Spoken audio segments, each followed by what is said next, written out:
welcome to the Anika Apple Podcast. I'm excited to be with you today. Thank you for joining for the November monthly guidance. I hope November's been off to a great start for you and that you are looking forward to hearing the different themes that have come up for this month, to understand how it will continue to impact you through the month of November, and also what we are looking down the pike at December. Before I get started, I want to make sure that you've taken a moment to subscribe and that you are checking out all of the different things that are evolving in the suite of what we have to offer through Remarkably Me and Anika Apple. I've shared in past episodes about the Healing Crusade. Now is a great time to join the Healing Crusade as we focus throughout the rest of this month on preparing people to navigate through the holiday season. This typically is a time where there are lots of different things that come up for us emotionally, mentally, a lot of physical exhaustion that we experience as we go through the holidays. And it can be a time where there's a lot of heightened sensitivity around spirituality, around religion and religious conflicts. So there are a lot of different things that may come up for you at this time that it would be beneficial to have support around you. And the Healing Crusade offers a great place for that, a great community of people, and an opportunity to do some of the work and to start to peek in and look at what you may want to create as a focus for you as you go into the new year. And so we'd love to help you have some momentum going through the holiday season and going into the new year around your healing journey. That said, I'm excited to get into the themes tonight. You may remember a few months ago, we talked about just the significance of the events that are happening in the world, what that means in terms of the amount of conflict that is happening. And one thing I can say for certain is that the amount of conflict is going to increase in the months of November and December. As we saw back in the month of September, we also saw some things happening in October. There are a lot of things that are afoot for November, and the second half of the month is for sure going to show some of the things that have been brewing behind the scenes. For those that are in the U.S., be prepared to see some political craziness of the likes that you have never seen before. I like the word shenanigans, and I think that's an appropriate word to use. Quite a bit of shenanigans happening in November and December. We know that we are continuing in a season of exposure, and so again, continue to look at the way that you have expected things to be in the past and what you are seeing them manifest as now. There's a lot of truth to come out between December and January, and so it's just going to be a very interesting time. For those of you that are not avid journalers, you may want to have a journal to not just capture the events that have happened, but your emotions, your feelings. This is a great time when there's so many different things that are happening for you to capture the way that you're thinking and the way that you respond to things. There's really great insight for you in how you're responding to the way that things are happening, particularly when it comes to politics and government. It is going to be very telling for you, and in many cases, you may be very surprised at the way that you respond to things, at how you feel about them, and journaling can give you a great opportunity to see yourself and identify patterns and your responses to things that may help you in understanding why you feel the way you do. For example, if you are someone that gets really wound up through all of the things that are happening in the world and you watch the news quite a bit, you might find that you are physically and mentally exhausted in a way that you've never experienced in your life. And perhaps part of that is coming from what you are digesting that's coming in through the news feed and social media. So those are some things to just think about and have as you consider the way that you want to approach the balance of November and really the end of this year. So I'm going to go into the first theme that we have. And interestingly, the theme is water, don't wander. Water, don't wander. So at first thought I was like, okay, so I get water, but why wander? Like those words don't necessarily connect for me. I don't think about water and wandering the same. And so this theme is about you making a decision to stay the course on the things that you have identified are your work to do in this season. So this is about you locking in, staying the course. Water the things that you have planted. So what are the things that you are starting to build? What are the places that you have been sowing seed? What are the things that you are most interested in seeing grow? Those are the things that you are watering. We water things with intentions. We water with our words as we're speaking over things, as we're speaking belief into things. We water with our resources. So what are the things that you are watering in your life? What are you expecting to grow? And don't wander, meaning don't leave it. Don't walk away and leave it unprotected. Don't walk away and leave it without a plan to ensure that it has the nutrients it needs to grow. For example, you may have seen these little things that are watering devices that you can put in a plant. So perhaps it's shaped like a butterfly or a bird. You fill it up, it has a tube attached to it, you stick it in the plant. And then if you have to travel, you're ensuring that the plant still gets what it needs, right? It may not have the benefit of having your energy around it, but you have provided the core nutrients that it needs. When we are focused on getting something to grow, we give it attention, we make sure that it has light, we make sure that the soil has the right nutrients, we do all of the right things. Over time, when things seem like they're stagnating, or perhaps they may seem like the seeds that you planted have not sprouted yet, and there seems to be a lot of activity happening elsewhere, we have a propensity to wander to go see what's happening in these other places. Your task is to stay the course and water what you have planted. Don't put the plant on autopilot in this season. You need to be there, because what is going to happen if you continue to water it is that there will be multiple sprouts coming from every seed that you plant. This is a season where we can grow and harvest much more than what we have sown if we stay focused. So don't allow yourself to be caught up wandering as you see activity happening elsewhere. If you see that there are things that are sprouting up in your neighbor's garden or your neighbor's farmland, be grateful for that.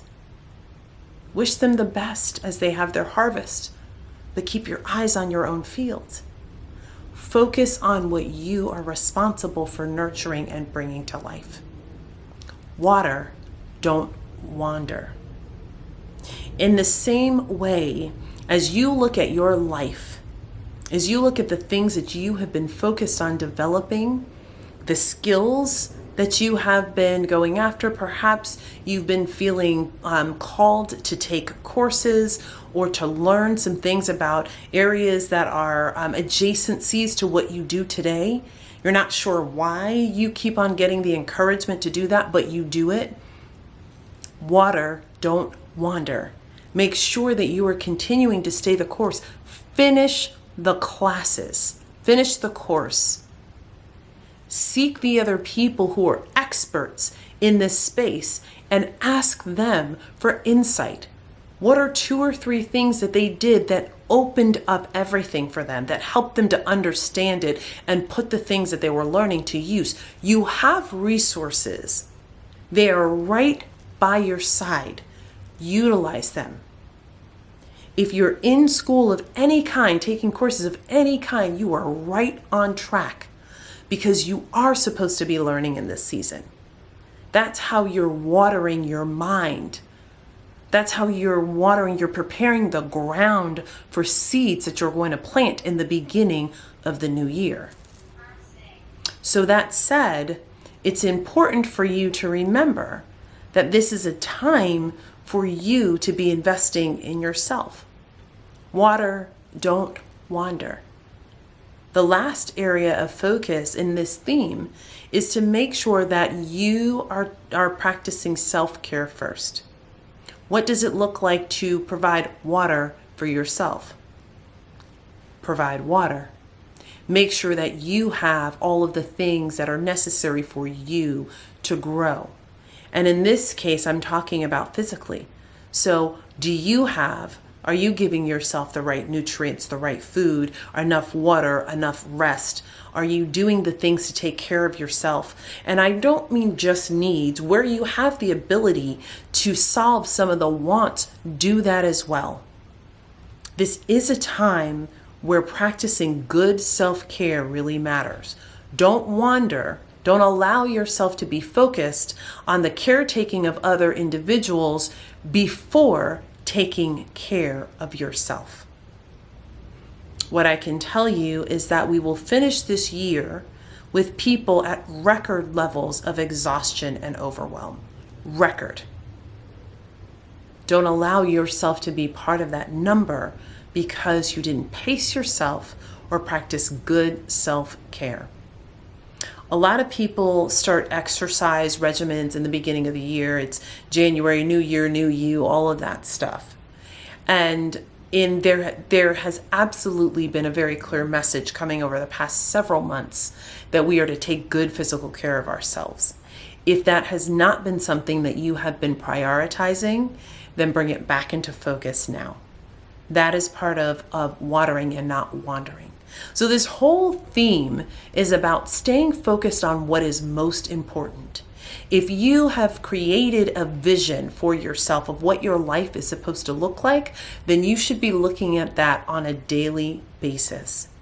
What things are not in alignment, and have you wandered? Answer that question for yourself, and you will find that you very quickly can get back on track to deliver what it is that you have committed to.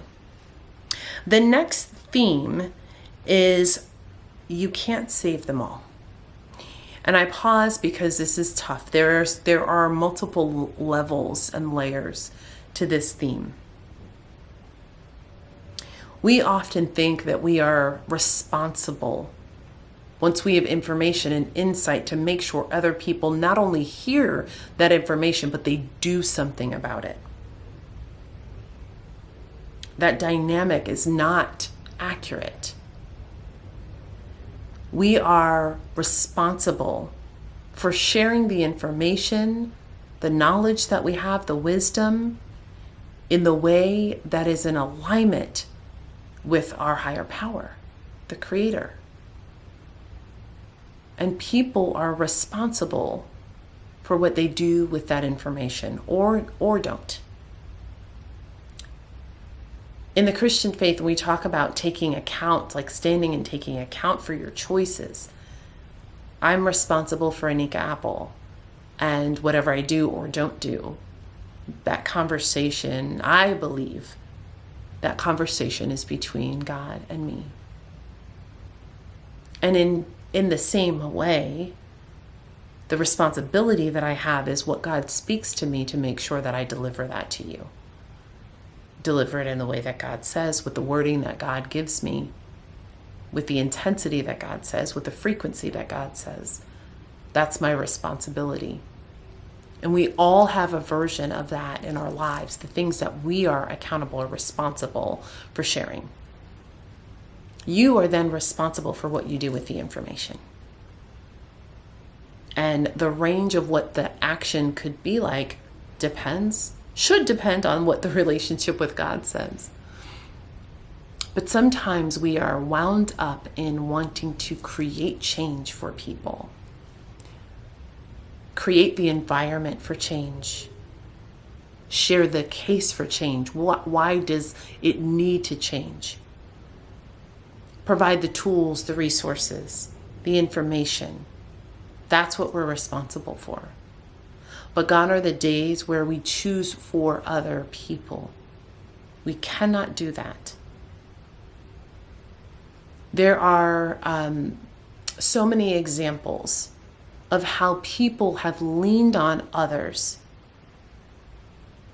really for their salvation, really for them to provide for them.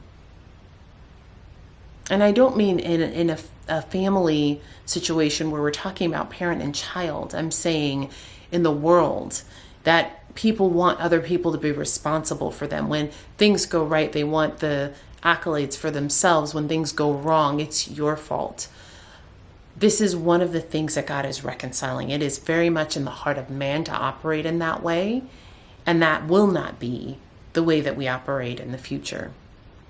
We already have a significant shift. You may or may not have felt it, but when we came through the tunnel, it was the beginning of each person having to stand account now for the choices and decisions they make. That said, you can't save them all also alludes to the fact that the decisions that were made about where people are leaning, whether or not they have chosen the light, they've chosen God's way. You remember God's way or man's way, no right or wrong, but it's God's way versus man's way. People are starting to show what they have chosen, the decisions that they have made. And ultimately, we don't get to change people's minds ourselves. We get to create the opportunities for people to see the light and choose the light. But we can't make them change. There's something really important about making people change. If you look throughout history, there are horrific examples of times when people wanted to make people do things their way, or make people change, make people operate in a way that was in alignment with what they had decided was right. And in so many of those examples, it's easy to see it from where we sit when we're looking back at history. Clearly, there are examples of that happening in the world now. But when you're looking back, it's easy for us to see these situations and say, but how could that be in alignment with my higher power, with the Creator? How is that possible? But if you look into the eyes of those people, if you listen to what they say, they too had a conviction about what they believed was right. And what they believed they were doing honored God, honored their Creator. In the same way that in those instances, people were operating under the guise of what they said was directives from God, we find ourselves in a moment where people will have the propensity to force people to believe and to align with what they say is what God is saying. That was a whole mouthful. Said simply, God doesn't operate through control. If it's control, it's man. And that doesn't mean that the person may not be truly following an edict that they believe in. And perhaps it's even what God has said to them. But the way that they're doing it is misaligned. God believes in choice. And choice means that people have the opportunity to choose, even if what they're choosing is outside of the will of God and outside of God's alignment. And what God decides to extend to them is absolutely and solely God's decision, not ours. So you can't save them all simply means it's not all up to you. So what do?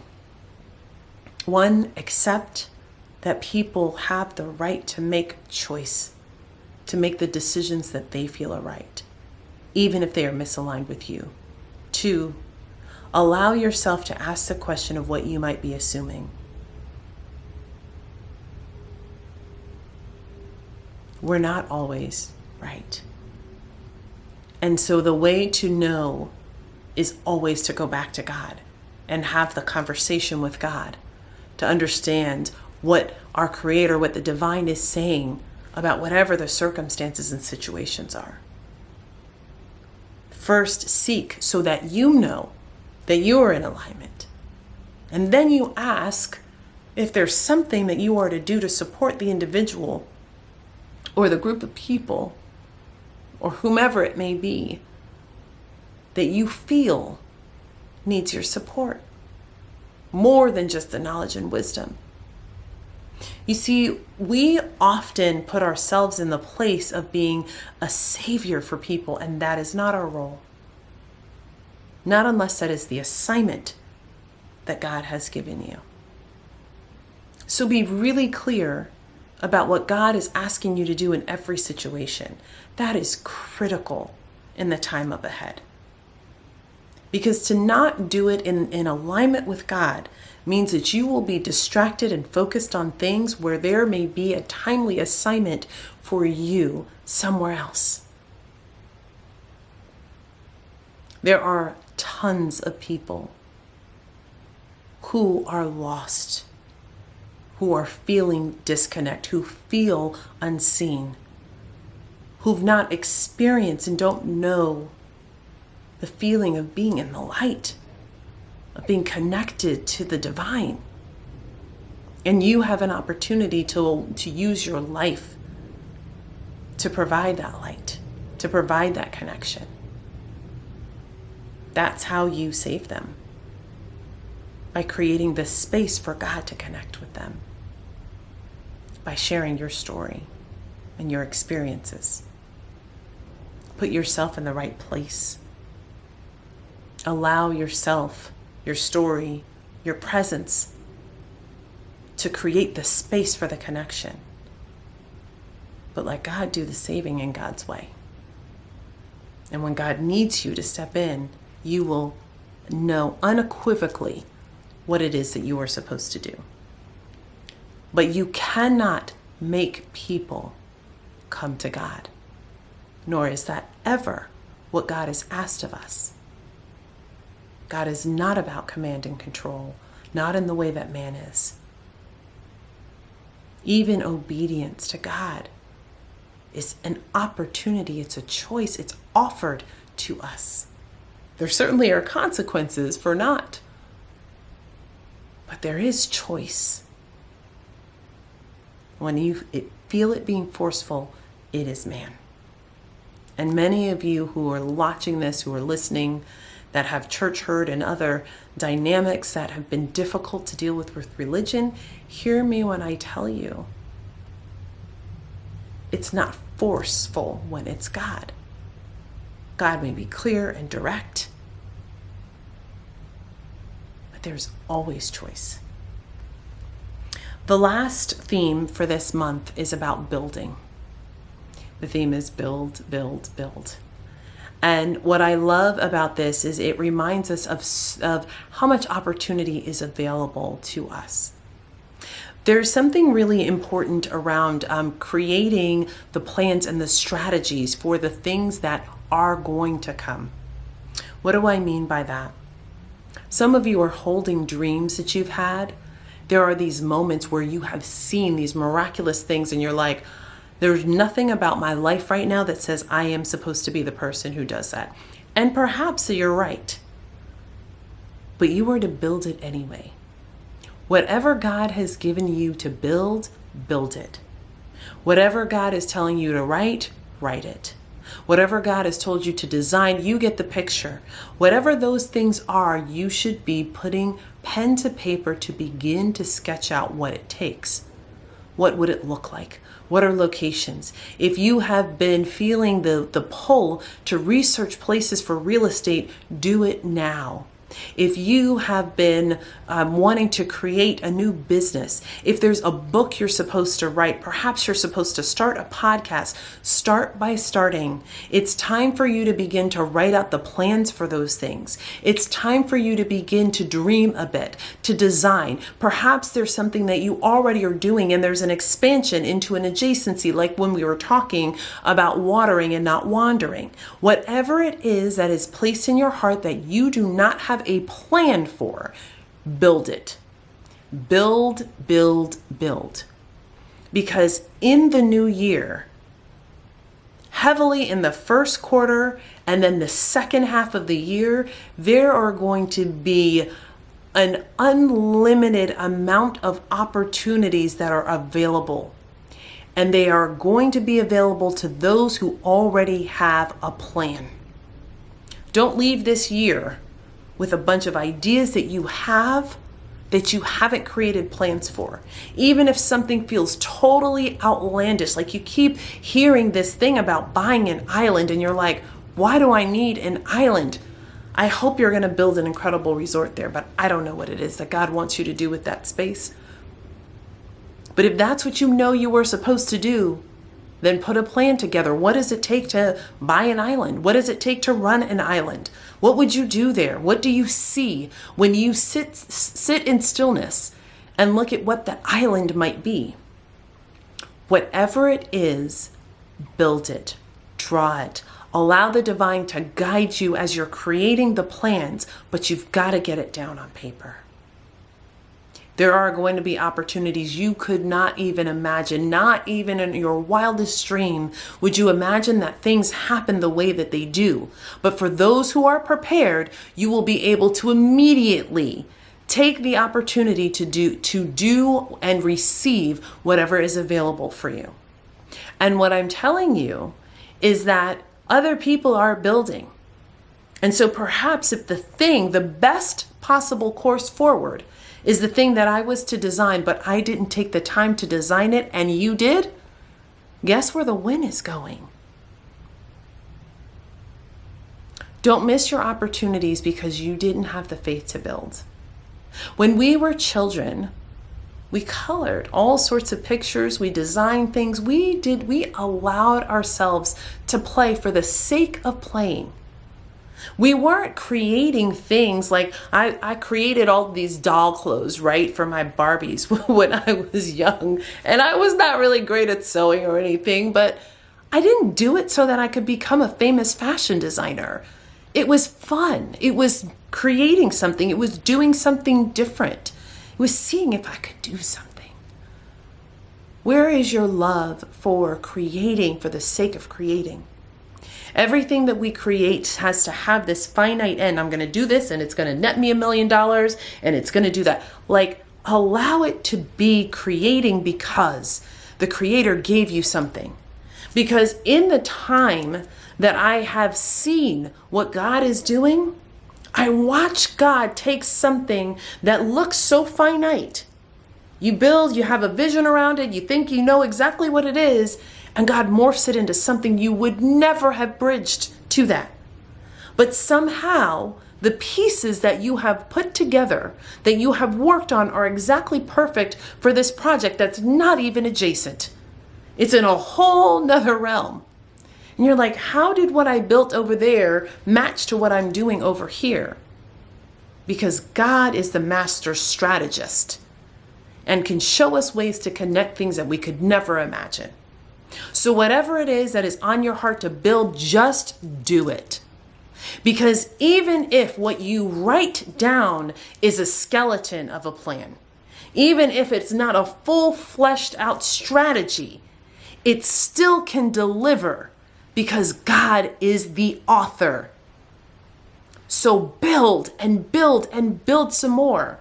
Allow yourself throughout the rest of this month and into December to have quiet time, downtime, the time where you need to step away because everybody's getting crazy in the kitchen over the holidays and you need a little bit of peace and quiet.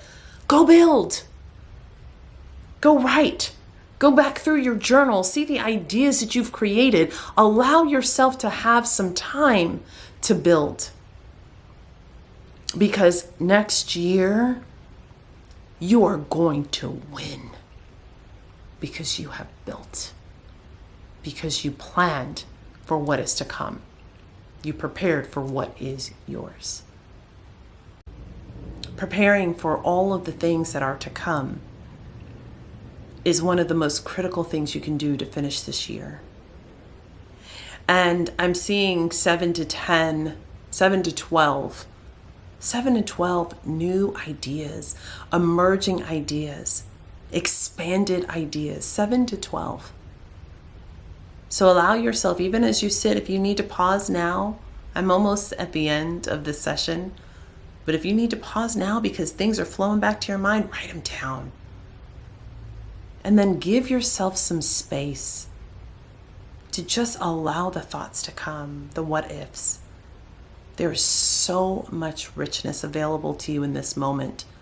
And if you choose to believe, if you decide, if you are just bold and daring enough, you can just change your life. You can change the experience that the generations following you have.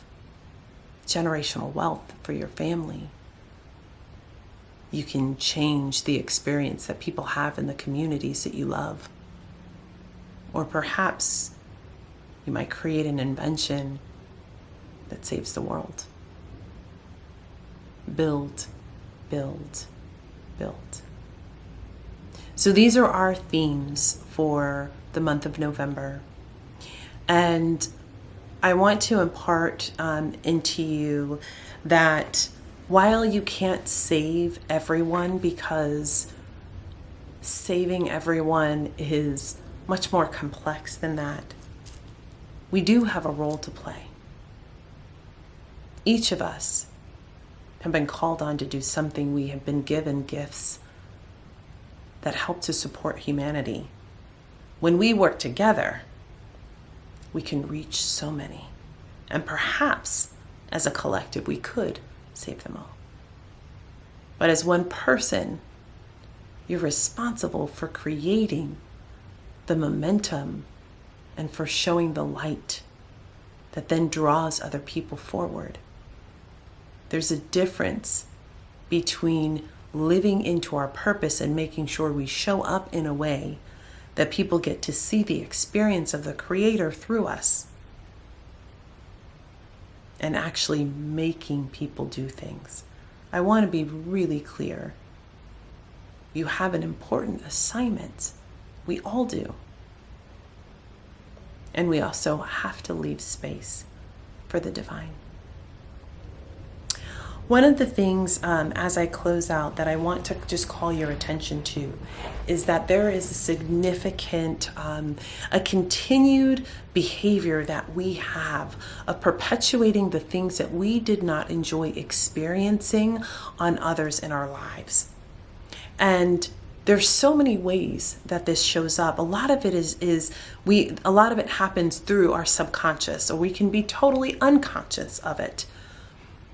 So I want to draw your attention to it so that as you go into this season, you're really thoughtful about the things that you did not like to experience, and whether or not you are allowing yourself the acculturation, the behaviors, the patterns, the traditions, to be someone who takes those same things that you did not enjoy experiencing and sets them before other people, creates experiences for others that are similar. There are like so many examples that are rushing to my mind, but I think about people who have lacked belonging. I being one, feeling like I didn't belong. And perhaps you've had that experience too. Be really careful about how you create inclusive experiences for others. Do you create space for people? Do you think about what it feels like to not have an automatic way that you simply connect with others, for it to take work for you to trust, perhaps if you become more of a trusting person? I think about children who are often forced to spend time or to operate in a certain way around people who they feel disconnected from. Sometimes the belief that we're supposed to grin and bear it, that we're just supposed to deal with it because it's the holidays, because it's family, because that's just the way the person is. We allow that to become the way that we raise the next generation. And sometimes we do it to ourselves. I didn't like it then, but I still am making myself do it now. And the holidays are a time that this is exacerbated. So pay attention to the things that people are saying, to their experience, to how you're feeling and your experience. Just because it's the way that things have been, it doesn't mean it has to continue that way.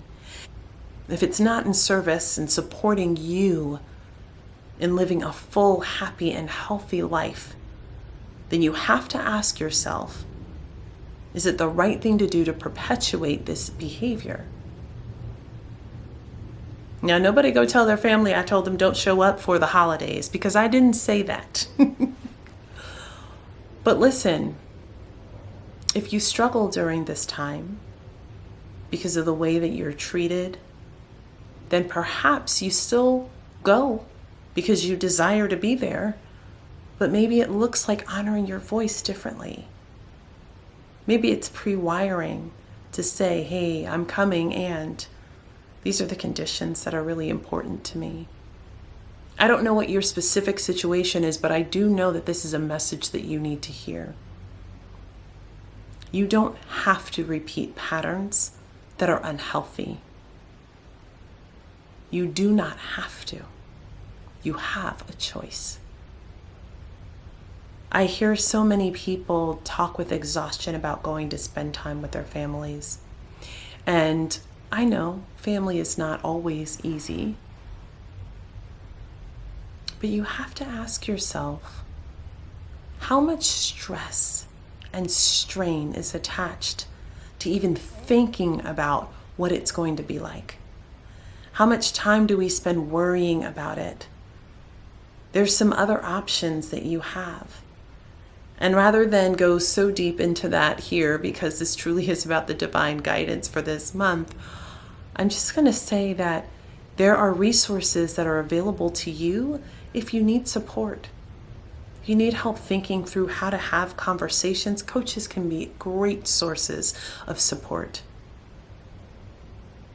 Therapists, great source of support. Communities like the Healing Crusade, another great opportunity, a great way that we can support you. But know that the way that you think about the experience, what you're anticipating, has a lot to do with what you actually feel when you get there. There's a lot of good that can be done in advance by pre-wiring about what's important to you, so that you know that you have taken care of yourself even before you get there, even before you arrive at the holiday time. You are important, and how you feel matters. So take care of yourself.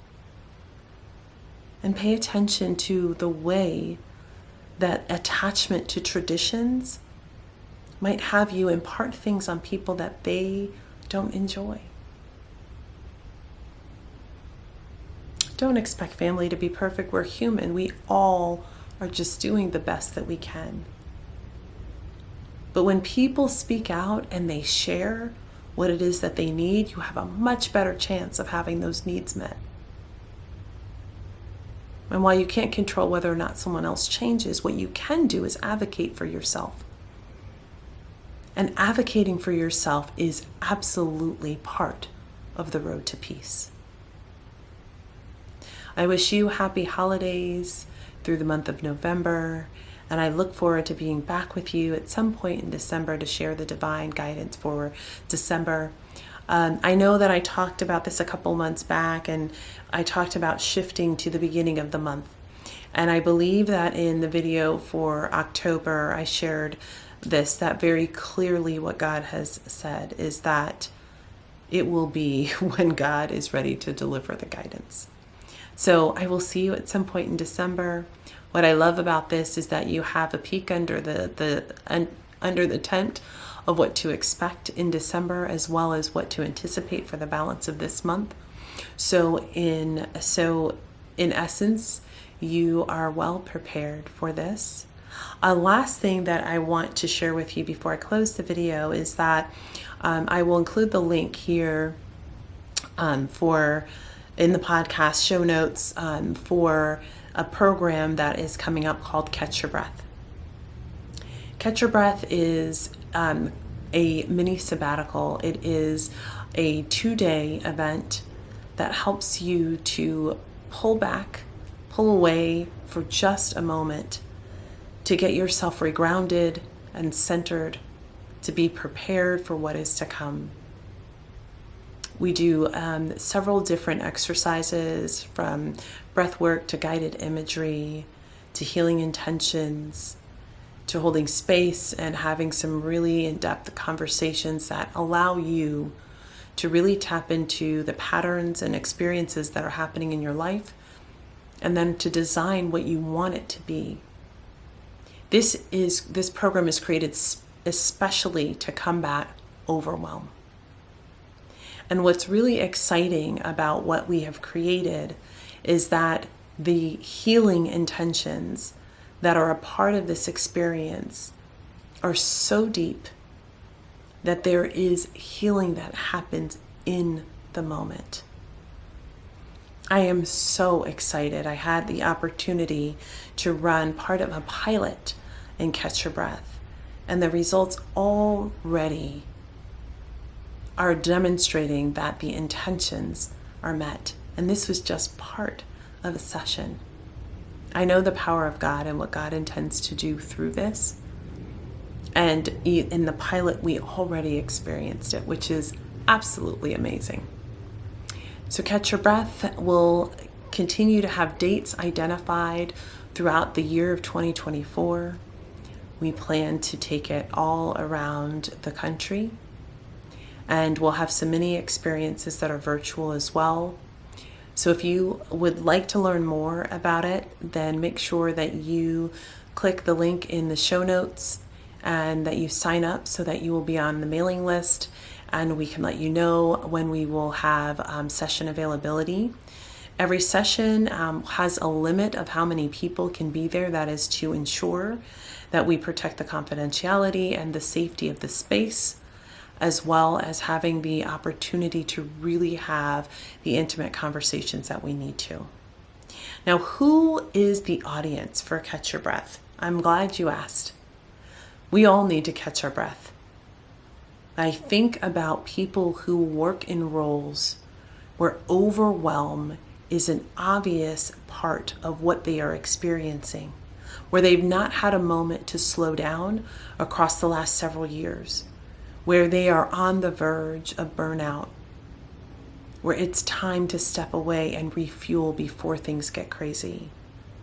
So in my mind, while everyone is the right person for Catch Your Breath, it is ideal for people who are at the point where they're like, I just am not sure what else to do, but I know I need to stop. I need to take a moment. And in some professions, it's really difficult for people to acknowledge out loud that they're not okay, or just share that they need a break. You think about people who operate on the front lines, think about COVID, how needed the doctors and nurses were, how required they were for what they were doing. Called into service, it's like, we need you, and they had to keep going. And the reality is, amidst all of the things that they did, all of the diagnoses that they did, all the interventions, they also held the hands of people who were taking their breath, trying to catch their breath, and in some cases holding their hands at the end of life. It wears on you. And when's the time for you to catch your breath? They need to catch your breath. And overwhelm is something that is so pervasive in our country, in the United States. It is so pervasive. And we don't even realize how much of the time that we are holding our breath, that we're simply not breathing. 80% of us hold our breath when we are writing emails, responding to emails, and responding to text messages. 80%. So how much stress and strain are we putting on ourselves when we spend a good portion of our days in response to the request for information and connection that come via our devices, where it's become so automatic we don't even realize we're doing it? So Catch Your Breath is for those who are in roles and jobs, who are running businesses, who are run down, who need a moment, who maybe are like, I'm doing okay, but I need to step away. I believe that you know if you are called. You know that if this is your moment, you know that if it's something that you need. And my encouragement is, if you have an inkling and you feel like, oh, I could really use that right now, then you need it. Because before we are able to even recognize and acknowledge the need, it already exists. So by the time we can acknowledge it, it's like we're already in a moment where it's like, oh, this thing is now. I need it now. And we have a really limited purview in all that is to come. If you could have had advanced knowledge back in the beginning of 2019 about COVID, how would you have prepared? In the same way, you've seen what's happened over the last couple of years and likely experienced your own level of overwhelm, certainly stress, and perhaps you may have even experienced anxiety or depression, or maybe other illnesses, maybe physical manifestations of some of the residual impact of stress. So don't wait until you're in a moment where you're so overwhelmed to get the help and support that you need. And again, you can seek that from many places. And Catch Your Breath is a place where you can get some immediacy, immediate relief, where you can receive some resources and tools, and where you can have some connection to people who you can continue the journey with. So that link is in the show notes, and I look forward to seeing you at one of our Catch Your Breath sessions. I'm really excited about what it is going to open up for people, and I am ecstatic after having had the opportunity to do pilot and to see the impact. I hope you'll join us. Before I go, I want to remind you that we will be back here next week on Thursday and every Thursday thereafter. There's lots to explore in our divine understanding of what's expected for us as leaders, what we need in the marketplace, and how we heal. This has been the Divine Guidance for the month of November. I am Anika Apple, and I'll see you soon. As always, peace and blessings.